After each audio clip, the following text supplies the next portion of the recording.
Educação interessante, né? Porque tem uma relação, né, entre serendipidade, criatividade, inovação. Mas vale primeiro a gente entender o seguinte, cara, que esse por acaso, e essa é a questão que a gente está dizendo, a serendipidade é aquela percepção que surge ao acaso. Mas não é tão por acaso assim, né?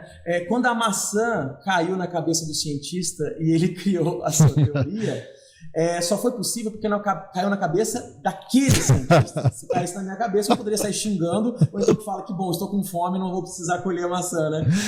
Então, o que eu quero dizer com isso, Alexandre? Que a serendipidade é algo que acontece por acaso, mas acontece por acaso para mentes e olhares muito preparados. Porque talvez o Fleming ele poderia olhar aquilo tudo e falar, deu errado, joga fora, começa de novo. É lógico que por trás da serendipidade tem uma base lógica, científica, analítica, que faz com que a gente aproveite o acaso que surgem do ambiente, às vezes, espontaneamente, né? Então, como você percebe, a inovação também é assim. A inovação, ela tem um quê de criatividade, do acaso, do pensar fora da caixa, daquilo que aconteceu sem eu perceber, ou que até então não estava prestando atenção, mas também tem o quê? Tem empreendedorismo, tem crítica, tem análise crítica do quanto aquilo vale a pena, que é típico de um pensamento muito mais convergente, de um pensamento mais lógico, mais analítico. Então, eu acho que a serendipidade, ela pode se impulsionar a inovação, cumprindo bem esse papel do acaso, de chamar atenção para algo que eu não estava até então buscando, né?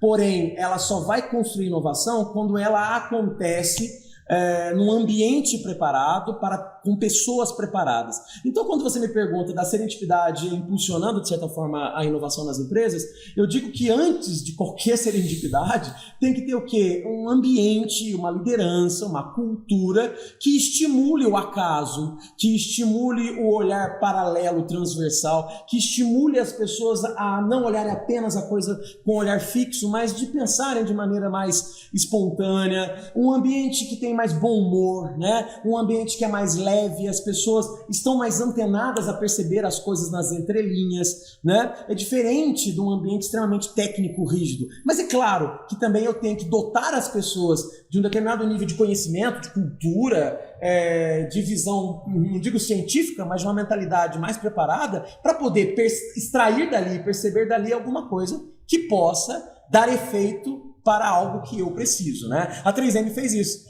Quando ela criou o post-it, aquilo foi um erro de processo e que virou o post-it, né? Cara, que legal. Eu acho que a serendipidade, ela anda junto com a curiosidade, né? Porque, assim, o que é um olhar que aproveita essas ideias inusitadas? São aqueles onde as pessoas se permitiram enxergar as coisas por outras perspectivas. Então, até para desenvolver esse olhar mais serendípico, a gente precisa o quê?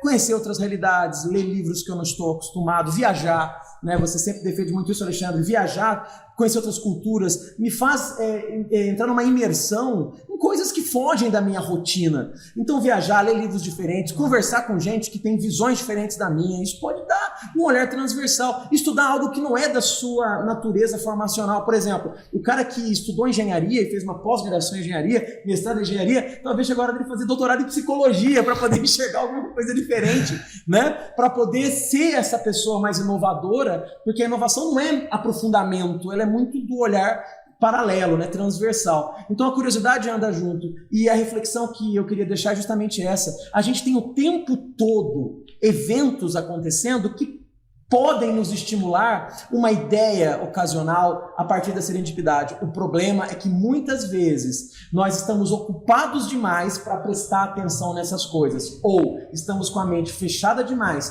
para enxergar valor naquilo que é diferente do que eu estou buscando.